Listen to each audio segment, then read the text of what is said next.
welcome to our 2025-2026 ECYEH webinar series. Today we are navigating the new ECYEH Reporting App with confidence, and it is my pleasure to introduce our guest speakers and our ECYEH program colleagues at the Allegheny Intermediate Unit, Sheila Bell and Jim Ross. So I will pass it off to Sheila and Jim, and we will get started. Thank you so much, everyone. Good morning, everybody. Obviously, I'm Jim Ross. Sheila Bell is our director of our group. I will be doing the bulk of the presentation today, walking you through. For those of you who might have been at Paving the Way, this will be very similar to what you saw there. For those who weren't there, you'll get the same walkthrough that we did there as well. We'll ask you, you can have questions, but we'll ask you to kind of hold on to those questions until the end. There should be a file being posted somehow. I don't know, Taylor, if you were going to get to that.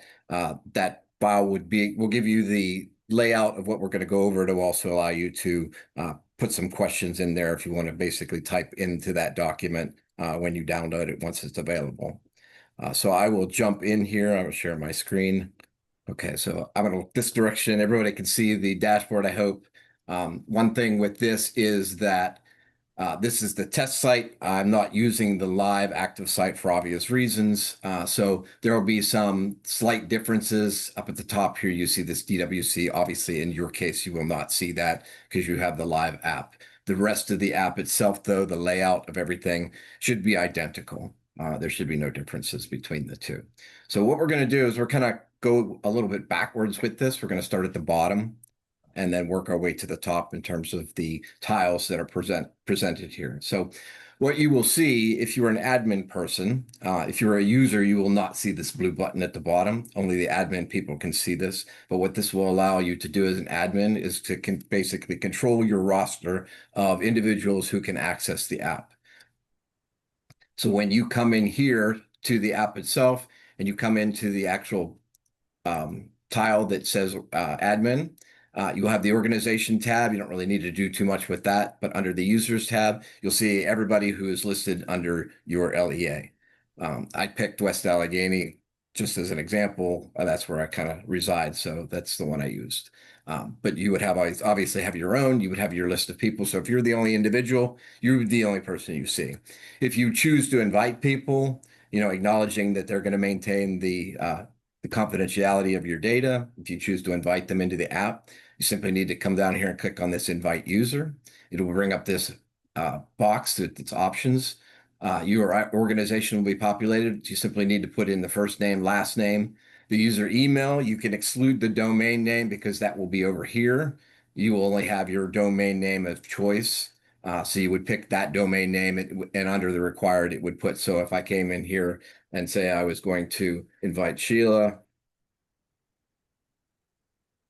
it would concatenate those two together and give the total. Obviously, she's not in West A, but it would give the two together, and then you would pick whether you want them to be a user or an admin. The only benefit of being an admin would be this invite process. If you choose to make them a user, they will have access to everything else in the app, minus a few things right now. We're going to adjust those when we get to it. I'll point those out when we get there. And then when you're done, you click accept, you click invite, and what will happen at that, I'm not going to do that right now, but what will happen is there will be another box that will show up down here. Under the logged in, it will be red, showing that they have not logged. She had not logged in yet, obviously.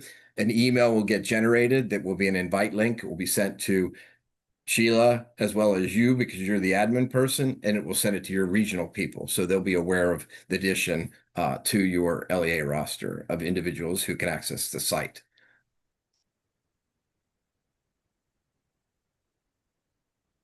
Profile, my profile basically is just going to give you your username and first name, last name. All this information is important because if you choose to be listed in the online directory, that information that you provide here is what's going to be placed in the directory itself. The directory gets updated close to the hour. It's not on the hour, but from 7 a.m. to 9 p.m. If you make a change within that hour, you can expect the directory to have been updated within the next hour. So say you make the change at 7:30 in the morning, by the 9 o'clock hour, you should expect that change to be there. It's probably going to be like a little after 8, but the app doesn't necessarily do it right on the hour. There's some sort of timing issue that they have with that, where it kind of is in a range as opposed to a specific time. The My Organization tile, if you go here, basically just gives your information for your organization. You can update that if you want. We put this in here, but we haven't really come up with a function for that as of yet. So you don't really need to worry about that. If we decide we're going to use it, we'll let you know. We'll ask you to make those updates. Help and resources tile. This will be important because it provides you with the reporting instructions. So if you come here and you click on this, it will download the actual reporting directions. You will see in a lot of cases we are still working on some things. So if you were to come in here and look at, it will say, this section is under construction. As we get this information and can update these things, we'll update them. So make sure if you're looking for the directions for anything that's outside of just the normal data entry, the normal data entry piece should be complete. There shouldn't be anything else we need to add with that. But if we're talking about like downloading reports or other things that we get to here in a few minutes, you'll want to make sure you go and grab the latest version to make sure that you have all the information that is available at this point. So that's where you want to go if you have questions on data entry. We kind of expect you to go to the directions first, and then if you read the directions and it's still kind of confusing, you have a certain scenario around your record, that's when you should be contacting ECYEH support, letting us know. Say, hey, this is my scenario. How am I really supposed to code this kid?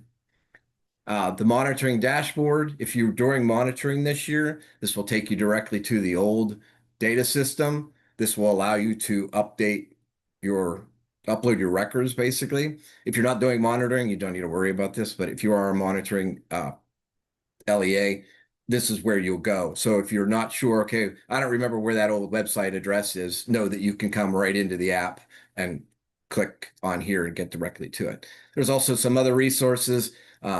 This will take you directly to the centers page.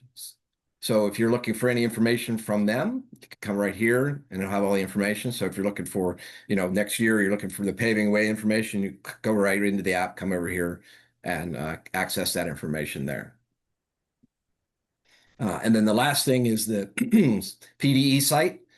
This is useful because this is where we submit all of the final reporting, infographics. So any of those big infographics that you see, when you go to Paving the Way, those will be available here. The state reports are available. You can see they go back 5 years. And then the counts by county and reporting entity are also there. So if you're curious as to what that information is, you can go there to access that.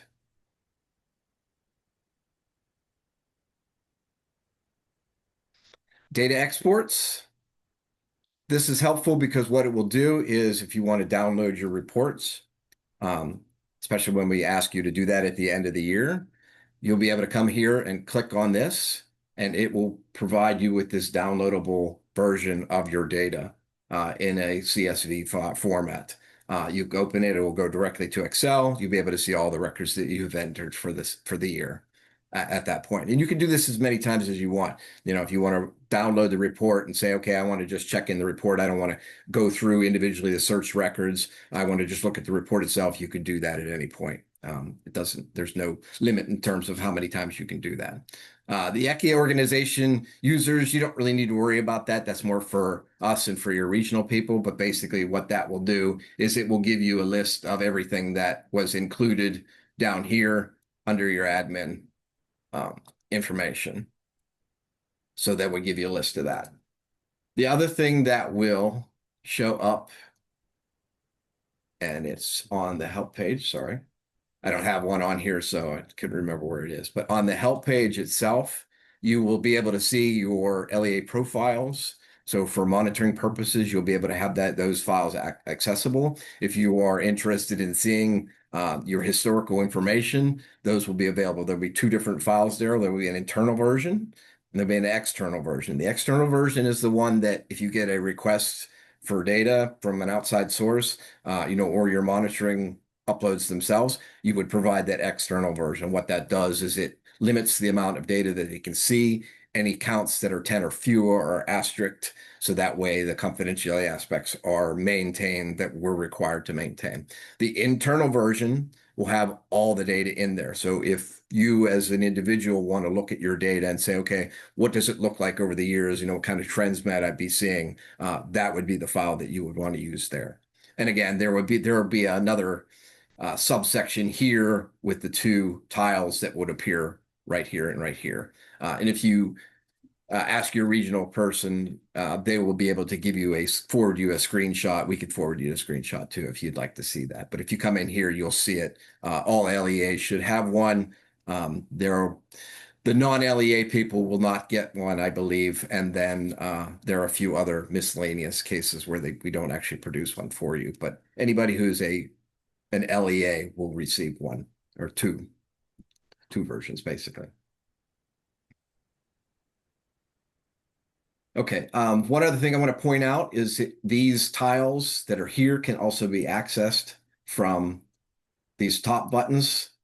So if you're looking for the profile, the organization, you can access them from there as well. So there are multiple points of access for these, depending on how you like to access the tile. I prefer to use the tiles themselves, so that's usually where I gravitate towards. In terms of data entry, so any new records that you're going to enter will go on this event form. And people who have been liaisons in the past know that we're requesting pretty much the exact same information we did in the past. There are a few adjustments that I will note as we go through them. But basically what you're providing, that single page that you use to enter the data on in the old data system, is the same as it is here. It's just going to look a lot different. But it is asking you for basically the same information. So when we click on event form, I already have some records in here. So what I'm going to do is I'm going to simply add a new record. So when I come in here, in some cases, if you have access to multiple LEAs, this doesn't happen that often, but there are some people who have the ability to enter data for multiple LEAs, whether they control, you know, the several charter schools under the same name and they enter data for just them. They will have the option for this drop down to exist for them to choose another school within that drop down. Most of the time, you're simply going to have this one choice. So you're really not going to do anything here with it. Then it's going to come down. It's going to ask you for a PA Secure ID. You have three options. You can say that they are enrolled, that they have a PA Secure ID. So this will be a slight caveat in terms of the use of the word enrolled. When our developers were setting this up, there was a little confusion in terms of what enrolled truly meant. They felt that if they were enrolled, they had to have a PA Secure ID, and if they had a PA Secure ID, they meant they were enrolled, which is not necessarily the case. A child can have a PA Secure ID, not necessarily be enrolled. So it could be a summer case. It could be that they were issued a PA Secure ID, but they're not of school age yet. There are multiple things that can occur here. So what you want to do is, in any case, if they have a PA Secure ID, you want to click on this enrolled and provide that PA Secure ID. So if you have a PA Secure ID in any situation for a child, please use it in any situation. Okay, so if it's available, go ahead and use it. If they don't have a PA Secure ID and they aren't going to get one, you know they're under 5, your LEA doesn't assign PA Secure IDs for children that are under 5, then you're going to click this not available option. And when you do that, as you saw when I went from enrolled, the PA Secure ID disappears. So that means you're no longer required to provide that PA Secure ID. Let's say you have a case where you have a child and you know, okay, they're being assigned a PA Secure ID, or they have one, I just don't know what it is. I don't want to have to drop everything, go find that person to get me that PA Secure. I don't want to do all that. So what I'm going to do is I'm going to create this placeholder, this no PA Secure ID. So this basically means that, I'm sorry, I've reversed these. The no PA Secure ID is the case where they don't have one. The not available one is the case where you don't know what it is right now and you're not going to go find it at this minute. This will create an alert in the data, and this will allow you to go back and edit the record later and provide that PA Secure ID. Some LEAs, we've been asked about this, some LEAs have actually asked their PIMS person to be part of the data system, and they've accepted that, and they they have the access to they have an account to log in, and that setup, from what we understand, is the PIMS coordinator will go in, and once the records have been entered, they will go in and edit the records and provide the proper PA secure ID. That's an option as well. You don't have to do it that way. It's just something that some of the other LAs are doing. So if you have a case where it's not available, but you know they're going to have one, you want to choose this not available, it will create that alert. And I'll show you an example of that when we get to that. So for now, I'm just going to pick enrolled. I'm going to provide a fake PA secure ID. And then I'm going to click on next. It will not let you continue unless you provide the information that is expected. So if you try to click next and it doesn't go to the next page, you'll be able to see, it'll indicate where the errors are and things that you'll need to provide. But it will not let you progress with the data until you provide the information that you're supposed to provide. So I'm going to go in here, just make up a name. I'm going to pick a date of birth. So I can do this one of two ways. A calendar will show up, or I can simply populate the number myself. What I need to do, though, is make sure that I follow the format that's provided there. So if it's May 1st, I have to put 05/01 2015. I believe this is right. No, invalid. Got to put the slashes in. So you can see that it basically tells you, no, that's not correct. Not a correct format. So once I put the slashes in there, it made it valid. And it allowed me to continue. Let's pick this, and local ID for the people who are entering the data directly into the app. You do not need to provide a local ID if you have a PA Secure ID. So if you put the PA Secure ID, it's not going to ask you for a local ID. If you are an upload district, you need to provide a local ID. We're not going to get into the upload process too much. Those people that we're doing the uploads with, we're doing a more of a one-on-one situation with them. If you are an upload district and you have questions on this, we will have either discussed it already or we'll discuss it at the point when we get to loading your data. And then you can simply click next. So the local ID would be if you wanted to put in, if you had a school number, some schools use like a 6-digit number. If you wanted to put that number in there just so you have that association with your internal records as well, you can do that. So on this next page, and again, because it's a test, you're not going to see this note. This is a test record. That's not going to show up on yours. Date of identification. The date of identification is important because it's going to define the event. The date of identification doesn't have to be exact, but it's going to basically create a single event number for this child. So we'll have the opportunity to put in a second event. So if a child experiences homelessness in October, and there's a specific event, you could put that record in, and let's say they become housed and they're fine until next June, and then in June they have another event. It's a completely different set of information. You will be able to go in there and put in a new record based on that June date. Because the child appears twice, it will still let you enter them because it's a different date of identification. So in the past, we had some scenarios where you try to put in a second record and it would say it was a duplicate and you couldn't do it. And you were like, well, how do I put the data? You don't need to worry about that anymore. If the data are available and they're different, you can simply enter that record as if it's a new record. If you have a situation where someone is experiencing homelessness, they become housed, and then they go back and experience the same scenario, you don't need to update the record in terms of putting a new record in. You could just assume, okay, the information was already captured there. The number of events isn't important. It's the information within those events that's ultimately the most important in this equation. So you would go back and say, okay, well, I'm going to choose a date of identification. Again, if you don't know the exact date, you said, well, I know it occurred sometime over the weekend. Don't fret over the exact date. Just pick a date and kind of stick to that date in terms of your perception of when that event occurred. And if you need to update it, you can always go back and update it. But that date itself is not going to be super important, other than just to create that initial point of saying, okay, this is when the initial event occurred around, at least. Method of identification, you can choose, however that is. And basically, those are the same options as they were last year. Nighttime status, you have the ability to choose the 4 nighttime statuses, or you can choose an unknown. So let's say you come in here and you put a record in, you go, oh, geez, I'm not really sure what the nighttime status is. You don't have to stop in your tracks. You can make this unknown and it will create an alert. And again, I'll show you another one of these later. But it will basically indicate that you have to update that information. The nighttime status you provide is always the nighttime status as of that date of identification. So if I come in here and I choose doubled up, I'm basically saying that on October 15th, that child was doubled up. If that nighttime status changes, you do not change that here. We need the initial nighttime status at the point of the date of identification.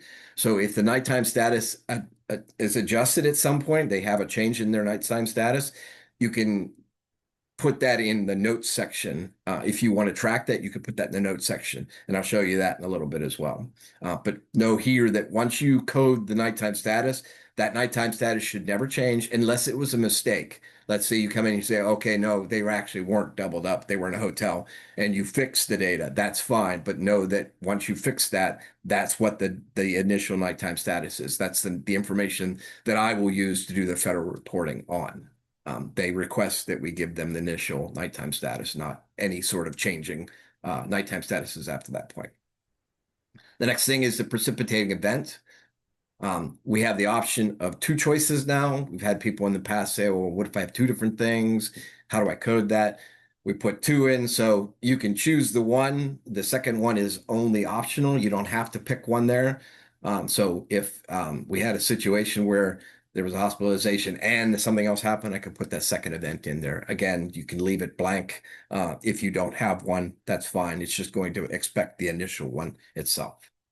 Living arrangement, this is going to be the unaccompanied versus unaccompanied, accompanied versus unaccompanied.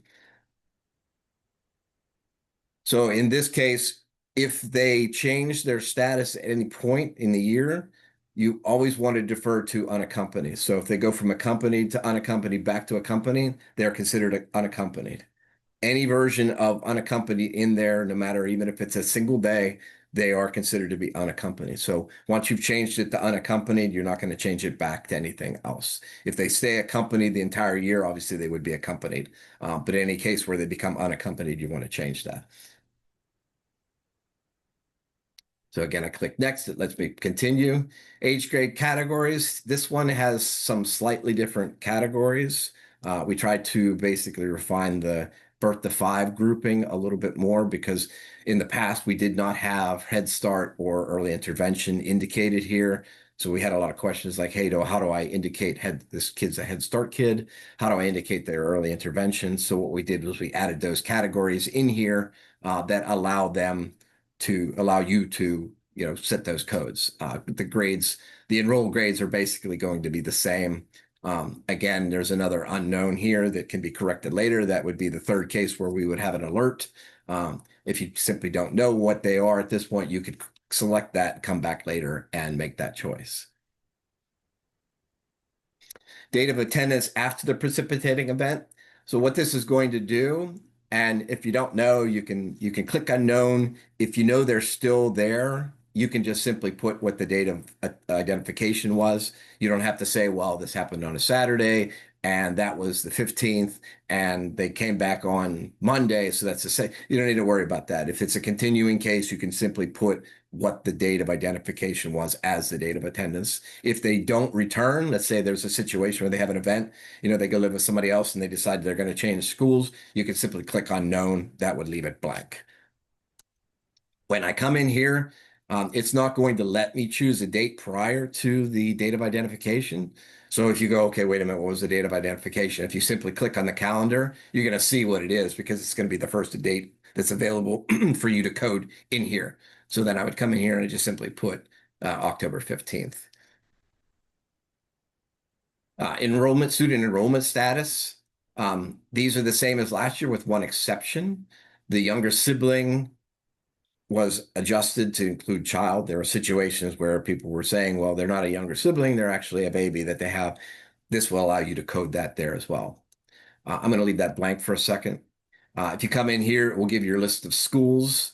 If your list of schools isn't right, we checked this like 4 times, so hopefully everybody's good for this year. But obviously those change from year to year.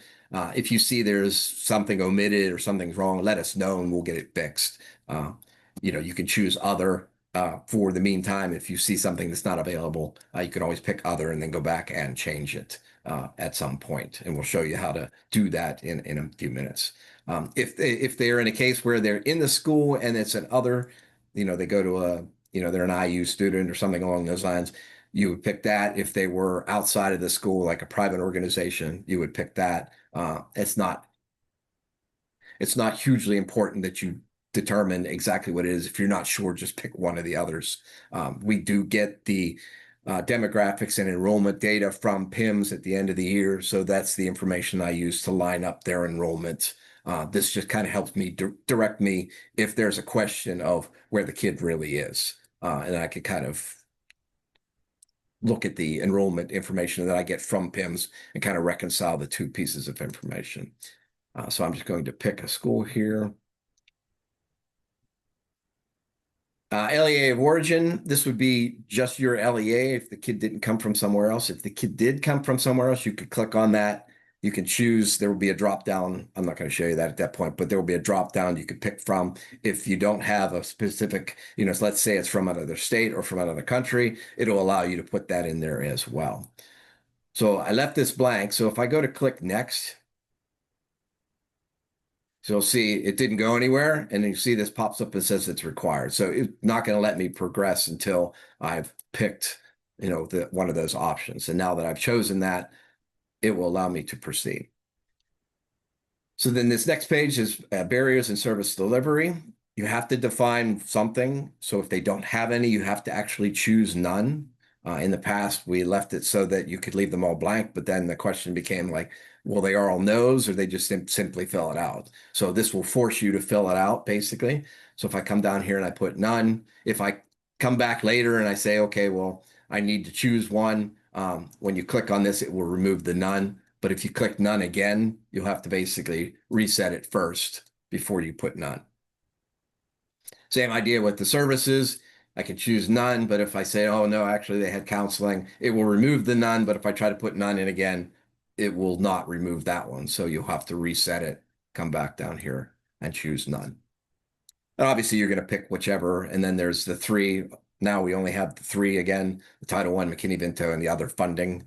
So depending on what type of funding you're using to do this, that's where you would put your checks under those boxes. So just for viewing purposes, I'm just going to pick a few here. And then I click next. Here is where you would provide any comments related to the data. In the past, the people would use the comment box to kind of give their own information tracking wise, a lot of stuff that wasn't data related, but maybe the student related in terms of information. You might put the phone number for mom, something like that. You no longer need to do that here. This box will simply be for data related entries only. You will have the ability under the notes tab, which I will show you in a bit, to put those other pieces of information that would be pertinent to you. So for your tracking purposes, not necessarily for us from the data point of view, but for you in terms of just managing that child and the services you're providing to them, contact information, maybe an address, those kinds of things. So I would place anything that's only data related here. I click on review. What this will do then is it will bring up a single page of all the information I just provided. So if I come in here, you'll see all the listings of everything that was provided in here, including the barriers and the service delivery and the comments themselves. So if at some point somebody likes to be able to see just the single record itself in this format, again, it won't see this test record up here. You'll be able to see it here. So once you look at this and say, okay, I'm satisfied with everything that's here. If not, you can go to the edit button. I won't do that at this point. I'll show you the edit screen later on. Once you've done that, you have to make sure you click submit so that it will accept the data. Thanks you. And then it gives you the options to create another event, to view the events, or to sign out. So if you that was your one record you wanted to enter, you're done. You just click sign out, you're done for the day, that kind of thing. You can go to create event. You would go back. It would take you right back to that create event screen from the very beginning. You'd start another record, or you could go to view event. I'm just going to go home for now so I can show you how to get to the search events so that you can know, okay, which records do I need to fix, which have alerts on them. And if I wanted to search for something just for information update purposes, say I got service delivery information for a particular child I know is already in here, I would go in and I would basically find that record and make those changes. So if I come to the search events tile, this will take me to all the records. You'll see there's a bunch of records already in there. Those are ones that I have entered in the past. So you'll see by the names, it's more of a Marvel feel here with the names, just to make sure that nobody feels like they've been identified. So you will come in here, you see this record that I basically put in, submitted it today. The last record I submitted was when we did the paving the way.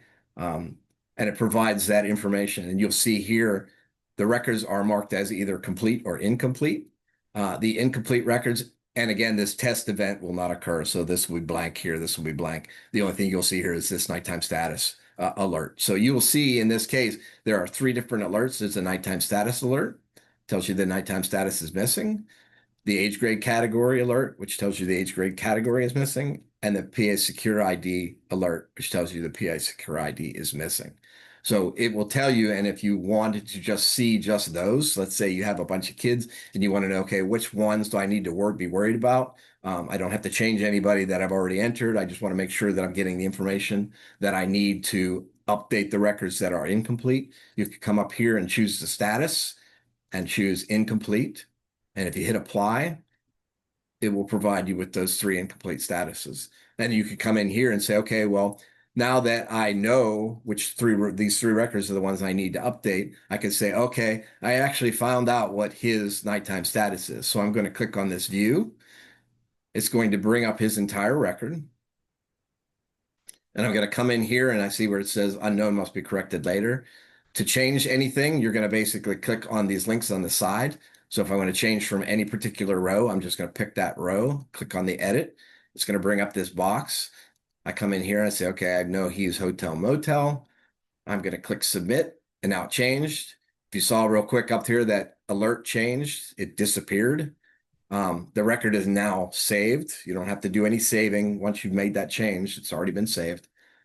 If I go back to the search event field, if you go home, it'll take you back and then you have to go back to the search. The quick way to do it is up here in the corner. You can click on this search link and it will take you right back to the search. And you say, oh, wait a minute, look, his record disappeared. That's because it's complete now. It's no longer part of the incomplete grouping. If I come back here and click all, or I can simply click reset to go back to get everybody, you come down and you'll see his record is here, and you see now it says that it's complete. If I want to just scroll through and figure out which ones I need to adjust, I can do that here. I don't have to necessarily do that filter. I can come here and simply click on hers and say, okay, I actually found out her age grade category.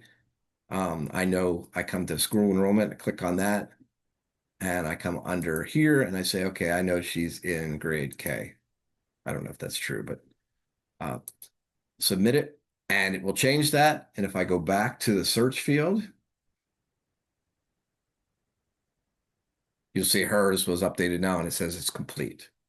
I'm going to leave this one go for now. That's the PA Secure ID situation, but that's another one. If I click view, I come in here, I know it's PA Secure ID. I come in here, I click on this. I actually manually enter that PA Secure ID there and then hit submit. If you find that you put in a PA Secure ID for a kid and you're like, no, that's not the right PA Secure ID, you can actually cancel that to make it say that it's no PA Secure ID. It will give you that option when you can look there as well. Another thing we added, just because we've had this occur in the past, but say we're coming through and you're kind of reviewing your records, you say, oh, wait, this kid's name, that's backwards. You don't have to come in here and retype the whole name. You can simply hit this reverse option that's below the student information name. And if you do that, it'll flip the 2 names. So let's say you put the kid's name in and you find out later, wait, they actually gave me last name, first name, and I put in his first name, last name. You don't have to retype the whole thing. You simply come in here and just click on that. It'll update it. If I go back to the search screen, you will see now that it has been reversed to James being his first name. So what the app will also do, and let's just go through some of the examples of the notes first. When you go into the app, it will allow you to put in a PA Secure ID, and it will tell you if that record already exists. It'll give you the option on how you want to move forward. So we'll do that example in a minute. But let's say we come in here, and like I said before, you have particular notes on each child that you're managing, providing services for. So you come into the notes section. This will allow you to create as many notes as you'd like. So if you come in here, you can say, you can type mom's phone number, and I click add entry, and it creates this entry here. You could say address, 123 Main, and add that. So you could put as many pieces of information here as you want. The other thing you could say 1231, let's say the nighttime status changed. You could put 1231, nighttime status changed to doubled up, and hit add entry. And what you can do too is you can come in here and you can edit these. So let's say mom's phone number's changed. You can come in here and edit this. It will bring that record up. You can say, okay, it's actually this. And I click update entry, and we'll save that there as well. So whatever information you like to track that's not necessarily data related, you can put all that information here. You can kind of use this as your own notes tab, as opposed to trying to keep that information somewhere else. What this also allows is you don't have that big jumbled paragraph in the old system that you kind of had to sort through and know, okay, I've seen many cases where you're updating them, adding more information to it. This will keep it just in one place, just one version of it. So if there was another nighttime status change, you could add in there and click, 131 went to shelter. Hopefully that's not the case. They're bouncing all over the place. But if you have that scenario occur, you're able to do that there.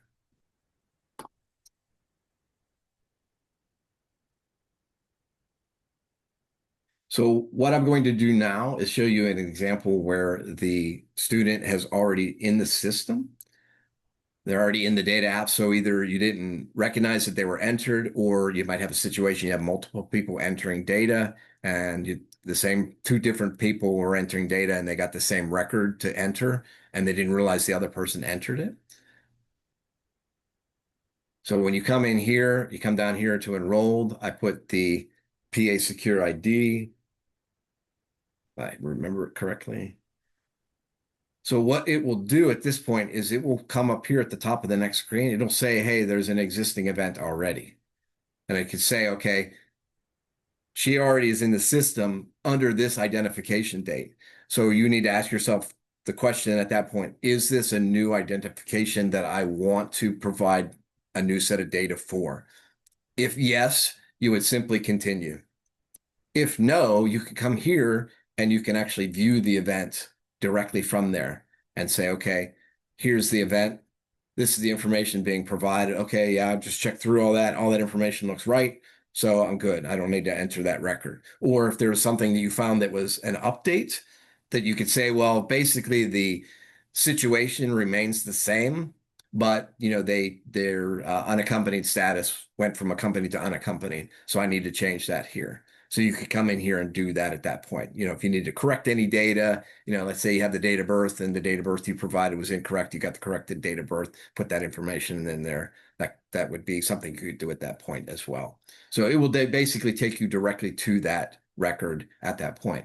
What you do need to know is it will maintain that form where you were in the record because you didn't actually complete anything. You need to just simply come back in here and clear the form, excuse me. So you can clear the page, that would get rid of all the information in the page. But if you hit clear form, it'll basically throw out that record and act like you hadn't put anything in at all. So let's say you're doing a record, you're putting the information in, and you're on this particular end, you got a phone call, and an hour and a half later, you come back and go, I don't know where I was at this point. I know I was putting this child in, but I don't remember where I was and what I was.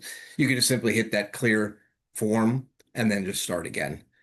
If you're good at knowing where you were and say, okay, well, I can pick up where I left off, that's great. You can continue on at that point. It doesn't really matter in terms of how you do that. But if you're someone like me, I would just be like, well, I'm just going to clear this and just start again. You have a timer at the top. Anytime you change a view, it's going to reset that timer to an hour. So if you are in the same view, it will not reset, but every time you change your view, it will reset that. So you can see it's at 59. If I come in here and click on this search events, it reset to an hour. So it's pretty hard to time out in this data system if you're continuously working. But obviously, if you walk away for, you get on a phone call or you're away from your computer for a while, it's gonna close you out. It should maintain where you were.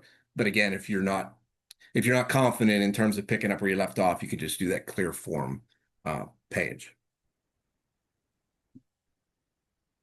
I think that pretty much covers everything. Sheila, did I leave anything out? No, Jim. I think you got it all. It was good. Yeah. Okay. We went through it all. We get too familiar with this stuff. Sometimes we omit stuff, and questions will come up in scenarios with certain data. Don't feel like you have to understand this stuff all right now, type of thing. The directions will help you. Like we said, we strongly encourage you to go to those first to kind of familiarize yourself with those layouts. There's all sorts of screenshots in there, that if you were aware of what the directions look like in the past, this is like, we went from version 2.0 to version 9.0 with all the changes that were made to it to kind of give you a better feel for, some of the information that's there. It feels a little cumbersome, but if you find that spot within the directions that you're looking for, you should be able to proceed fairly easily. The page by page entries are actually laid out that way in the directions. So if you get stuck on page 3 on something, hey, I'm not really sure what I'm supposed to choose here, you can actually find that page 3 section of the data entry within the directions and find exactly what you're looking for. So it's a little bit more pinpoint accurate in terms of the access in the directions themselves.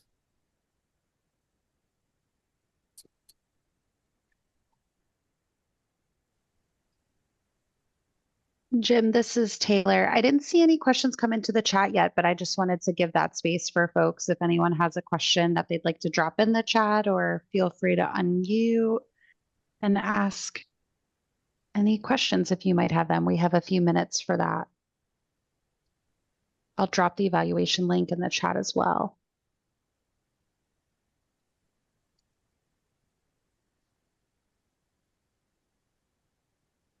Yeah, and again, I mean, this is a lot of information. Hopefully, if you were a liaison before, as you start to use the app, you'll see how it kind of lines up with what we did in the past. I know we've gotten some feedback from some people who've been around for a while, and they, it's I love this. It's a lot easier to access the events that you've already put in for sure, to be able to go directly to this search events screen and see that. The other things couple other things you can note, if you have a lot of kids, you can change this drop down so you don't have to keep it in. So if you go down to the very bottom, you'll see it says showing 1 to 9 of 9. I only have 9 entries in here in total. But let's say you had, 40 or 50 or 60 kids in here. You don't have to necessarily use that next button each time. You can come in here and just change this to 500 if you want. And what it'll do is you'll be able to just scroll through everybody and see that information. Some other things quickly, if you're looking for a particular kid, hang on, Sheila, 1 second. So if I wanted to find, like, okay, I know this kid's name, last name is Parker, it will actually give me all the kids that have Parker in their name anywhere. So obviously, if you have a situation where a name shows up a lot, you want to try to be a little bit more precise in terms of that. But as long as first name, last name, it wouldn't matter. You could just simply type whatever piece of information you want. It would find those that fit that, whatever you put in there in the search. Go ahead, Sheila. Oh, thanks. Oh, we do. I just wanted to let you know we have some questions in the chat. Okay.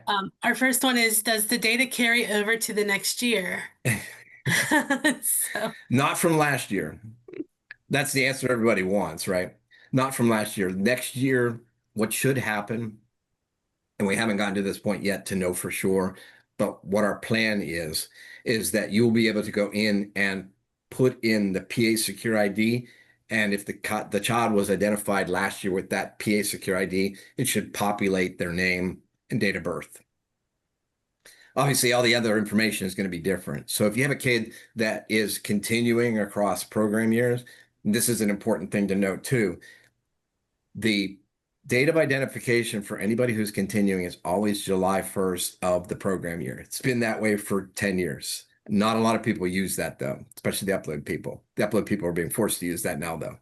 But what you need to do is you need to ask yourself, okay, if this child is continuing, what is their nighttime status as of the continuation? Not the original nighttime status, not the initial one. It's what it is at the point of identification. So on July 1st, if a child is continuing, so if you have your subset of kids who are continuing to experience homelessness, you're going to code them as a July 1st identification date and put the nighttime status that they are at that point. So if they were doubled up way back when, and then they were sheltered, and then they were doubled up again on July 1st, you're going to use doubled up. But say they go from doubled up to sheltered, and on July 1st, they're sheltered. Sheltered is what you're going to indicate, not doubled up. So that's important to understand that distinction. Our next question is, when a homeless student leaves our district to another PA, LEA, what do we do with the record we entered? You leave it. You don't do anything with it. You can change the status. Under the status, there's a no longer homeless option. You can change that for your own benefit. We don't really use that, but we left it there to use for your own benefit. So that way, if you're looking at the record, you would know, okay, this is indicated as no longer homeless. That means that they are gone from our district, or we don't longer have to worry about the services unless they contact you. So in a case where they're no longer homeless, you're kind of putting the onus on them to come back to you if they have another event, right? That's kind of the way we assume it works. But if they go somewhere else, obviously they're out of your purview. You don't have any control over that anymore. So you can code them that way. You simply leave the data there though. They are eligible for the entire program year. We have to report them as if you had them at that point. So if they go to another LEA, sometimes LEAs work in conjunction with each other so they know who the new LEA is. Sometimes they just leave. It's not your responsibility. It's the responsibility of the new LEA to put that data in themselves. So say they're in your district and they're sheltered and you report them, you put all the information in there like you're supposed to. And in the process of being sheltered, they decide, hey, we're going to go live with my aunt and be doubled up for, the next, 3 months while we finish school, and they live somewhere else. At that point, it's not your responsibility anymore to worry about that once they've moved on. It's the new LEA's responsibility to report them. And what ultimately happens is we collect the data, and if they have multiple records, I then go into the multiple records and pull out the information that I need to use to generate that one unique ID.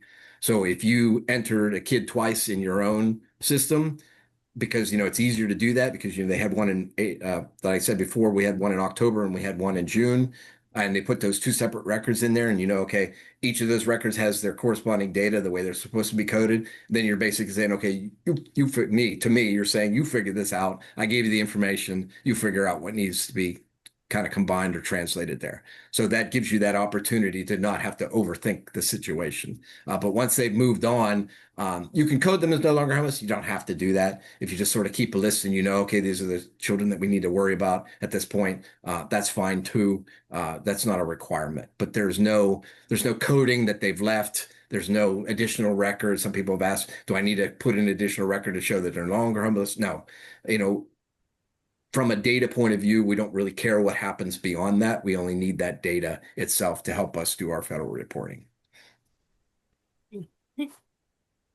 So we have several more questions coming in. A couple are creation of account questions. Someone said that they are trying to reset their password, but they're not receiving an email. You don't receive an email for your passwords. Well, no, for your passwords, you should be receiving an email, but make sure you're checking the email address that's being used for the password itself. So because I've had other people indicate that too, and I've tested it and it works fine. So just make sure your username is your correct email address. We've had some situations where people are using a username with an old domain name. So then the system has the wrong email address basically, and it's either not getting forwarded or something's happening behind the scenes that I'm not really aware of. The other thing, and this is what I was thinking, what Sheila was going to ask me, was for the verification for the coding, the code you have to pull from your app on your phone. So it's not going to be emailed to you. It's not going to pop up. You have to actually go into the Authenticator app and look to see on the AIU account that you use to set up your ERA account initially. You have to look there. It'll give you a code. Make sure that you're not going to time out. They come up there. I think it's 30 seconds. I'm going to speak from the Microsoft Authenticator app because that's the one I use. They come up in 30-second increments, but the 30 seconds doesn't start when you open the app. It's kind of a rolling thing. So if you open the app and look at the code and go to type the code in and it expired, then obviously it's not going to work. So you need to make sure at that point that you have enough time to put the 6-digit code in and enter it. Make sure you click on that remember this device for 30 days. If you're switching locations, it's not always 30 days. I found that out today when I logged in, but for the most part, if you're staying in the same spot, you should only have to wait, after the 30 days, and it'll prompt you at that point. So don't delete your Authenticator app, because if you do, you're going to have to redo a bunch of stuff. At that point, you just create more work on your end and our end as well. If you do delete it and go, oh, crap, I deleted it, let us know. Just tell us, hey, I deleted the Authenticator app. What do I need to do? You'll need to reinstall it. We'll need to reset your MFA. Once we do that, then you can set it up again. That's fine. If you just tell us, hey, I deleted that saves us a lot of fishing in terms of trying to figure out where your error is at that point. So if you just let us know, we're not gonna yell at you. We're not gonna, put your name in a blackball list or anything like that. So just let us know, and we'll get it all rectified. Our next question is, I keep receiving a message that states that my account is currently pending setup. The administrator is required in order to complete the setup. Any idea when this will be done? It has been a few weeks. If you get that message, we don't get any indication of that. So that could mean several things. It could mean that you did not verify your account. So when you set up your account initially, you have to get an invite. You cannot just go on there and just go, hey, I'm going to set up an account. Like, it doesn't work that way. We have to set up the account on our end. And then when you basically try to log in and access it, it puts the two together and says, okay, yes, you exist. You said who you were. We know you're the same person. You can then continue. If you don't have that, and that can occur several ways, either you just decided someone forwarded you the invite link and you're not actually in the system, or you're in the system, but you are not in there with the correct email address. Your email address got updated. There was a domain change. Some of the ladies got married and that changed. What will have to happen in that case is we'll have to make sure we have the correct email address on our side, so that way you can log into it the most current version. You can log in using your current email address. So that way the two line up. So if you're getting that situation, check to make sure, and it says that right there in the invite, it says to check that information, but people are not necessarily doing that in a lot of cases. So if that information does not match, you need to let us know, and we'll need to change the account, because otherwise what will happen is you'll try to log in and it will give you that error, or it will log you into the wrong place and you'll have to just basically redo it anyway. So it's better to just say, hey, this doesn't match. Can you please fix this? And then you'll get a new invite. And at that point, you'll be able to log in correctly. But if you get that message, you have to kind of let us know that you got it, because we don't get any alerts to that. And we can kind of let you know, okay, what are the steps that need to happen? But you should be invited in the system. Once you get that email, that's the invite email, that will prompt you to say, okay, I'm going to click on that link. I look at the information, say, okay, yeah, that information is correct. I click on that invite link that's in there. On this handout that we posted, there is on page 2, it gives you the full instructions on how to log in initially, how to set up your Authenticator app, all that information. There's also a video link that's present there that will give you a video walkthrough. So if you like to watch it, the video is really good. If you like to watch it first, and do it. If you're a person that can just read instructions, do it that way. That's probably a little bit faster, but the video is very good as well.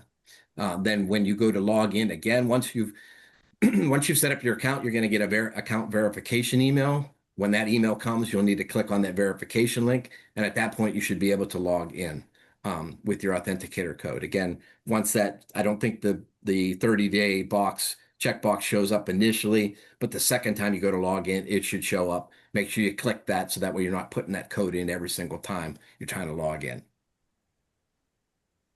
We have 3 more questions. Okay. So the next one is, are we able to run a school-wide report to get a list of all students reported? Yeah, So that they would be can't under that export. So let's say you have, you're a bigger school, bigger LEA, and you're just doing your manual entry because you feel comfortable doing that. And you have like 3 people entering data. They will all that data will show up under this. But let's say I don't want to look there. I want to just see what the report looks like. That's where I'll come under this data exports. And if I click on this events, it will provide this downloadable file. So if I come in here and click that file, it's going to open my Excel. And of course, it moved it to the other screen. And it's going to provide all that information. So I can basically come in here and just see all the records that are listed. It'll provide all the information that's available there. There's some stuff it's for those of you who are the upload districts. When you do this, you'll see that through this column is the end of the upload report that you generate, that you're providing to upload. This information here is just extra information. If you try to upload with this file, it will still work. It will simply ignore these columns at the very end. It will only use the columns necessary for the upload itself, which would be all of these here. And again, for those of you who are upload districts, this information will vary slightly from what you are providing. There are some slight differences in the way you have to report certain things that would either came in our conversation, will come in a conversation that we will have. Okay, our last 2 questions that we have time for. So our liaison has changed. How do we get another invitation to join? So you will have to email us at ECYEH Support. If your liaison is changing, that liaison, what we hope will happen in the future is when the liaison is going to change, because you can have multiple accounts, we hope that that liaison will add the new individual as an admin person and get them signed in. And then when they're done, and let's say you're looking at the end of the program year and saying, okay, we're going to bring this person in for next year. We're going to bring them in and put them in the system, the ECYEH app in June.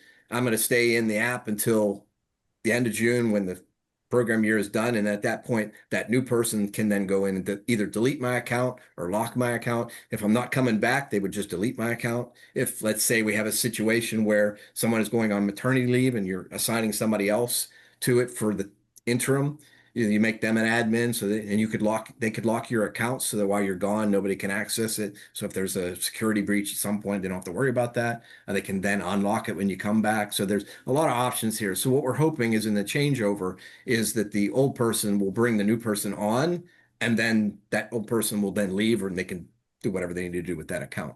In the case where somebody has gone and at this point you're the new person, we've tried to update some of those people in a lot of cases, but if you're one of those people now, email ECYEH Support, say, hey, I'm with this LEA. This person used to be our liaison. I'm now the new liaison. Can you put me into the system? I can add you at that point. It takes about 5 minutes. Once I see your email, I can get you an invite email. And again, use the instructions that were provided here. That will give you enough information to get logged into the system initially. Great. Taylor, do we have time for one more? I know we have 1 minute. Yeah. Nope, okay? go ahead. Go ahead. Yeah. Okay, our last one. Are schools with larger populations of students identified as homeless still able to upload a spreadsheet with data? Will that look the same? Yes, you can. What we've been doing with those LEAs is having a one-on-one meeting to kind of make sure you understand what goes into that in terms of the expectations. It is a little bit easier. So if you're using the Power Schools or there's some other internal system, if you're using that, then there's a benefit because obviously you're not having to re-enter that data. But the data itself to be uploaded is a little bit more stringent in terms of the coding. But if you're comfortable with doing that and making sure, because it will basically expect you to put in things exactly as they're supposed to be uploaded. So that the file has to be pristine in terms of the upload process. It's not just a simple click and drag type of thing. Like you have to make sure that everything is coded properly. And then when you go to do the upload you will do the upload yourself. We no longer process the uploads, the app. There will be a second app that you would be invited to. No worries. You have one account login. Once you log into the ERA, you can basically bounce between the two. You're not logging in, logging out type of situation. You just bounce between the two. And at that point, you will process the upload. That would be something that I would walk you through initially and any time after that, just until you feel comfortable with it. So if you are somebody whose identification levels have been in the past over 100, or let's say you're the cyber charter schools seem to experience this a lot more now too. They get that explosion of kids that come into the system. If you're one of those people as well, you have that option. It's just you have to email ECYEH support at this point. That process could be a little bit slower. We're still working with a lot of the upload districts currently, so it will slow the process down a little bit, but I can at least get you the initial information so that you can kind of take a look at it and say, yeah, we're interested. We'll have that initial conversation at that point, and then I'll kind of let you go at that point. So if you are interested, email ECYEH support, say, hey, I'm interested in being an upload district, can you provide me with some information on that? Thanks, Jim. Thanks, Sheila. So I did drop the ECYEH support email in the chat. So definitely grab that if you don't already have that and you need some additional support outside of today. I know I mentioned in the chat as well, but as we close out, so today's session was recorded. We will email that out to everyone who was registered for today's session. And then we'll also have that posted on the ECYEH website as soon as possible, as we can turn it around as soon as we are able. And we just want to thank everyone. I know we are a little bit over, but I know that this was very important to go through. So really good questions. Thank you again, Jim and Sheila. And we hope you'll join us next Thursday. Jim and Sheila will be back. November, we're headed into ECYEH Awareness Week later in November. And so we will be hosting a session on the impact of the ECYEH program throughout the state and looking at some program trends and some additional insights and action items that you can be utilizing within your schools and communities as part of that and as part of Awareness Week. So we'll hang on just for about another minute in case anyone needs any additional follow-up or questions, but then we hope to see many of you next Thursday. Thanks so much for being here with us. Enjoy the rest of your Tuesday and week. Thank you all.